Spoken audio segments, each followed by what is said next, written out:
আসসালামু আলাইকুম বন্ধুরা, আমরা নতুন একটা ভ্যারাইটি আজকে হারভেস্ট করব। আমরা এক বছরে ক্রসিং করে বীজ থেকে চারা তৈরি করে এই এক বছরে আমরা এই ফল পাইছি। তো আমরা দেখাবো যে আপনার এটার বর্তমান ওয়েট কেমন। যেহেতু এটা প্রথম আসছে, এটা নিয়ে 2 থেকে 3 বছর কাজ করতে হবে রেজাল্টের জন্য, এই একবারে হবে না। মাশাআল্লাহ, সাইজটা দেখতেছেন, দেখি ওয়েট কেমন হয়। 64.5 গ্রাম। আর টেস্টটা কেমন হয় একটু দেখব, ঠিক আছে। এই জন্য আমরা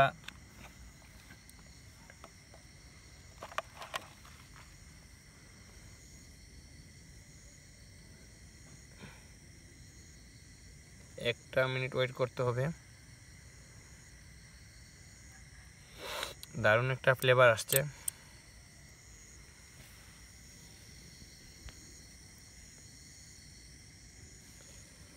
আমরা TDS পেয়েছি 13।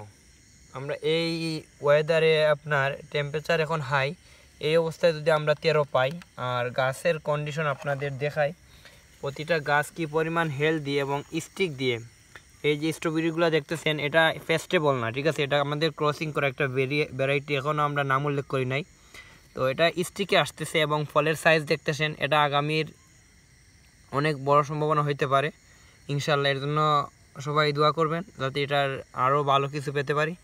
এ পর্যন্ত সবাই ভালো থাকেন, সুস্থ থাকেন, সবাইকে অসংখ্য ধন্যবাদ।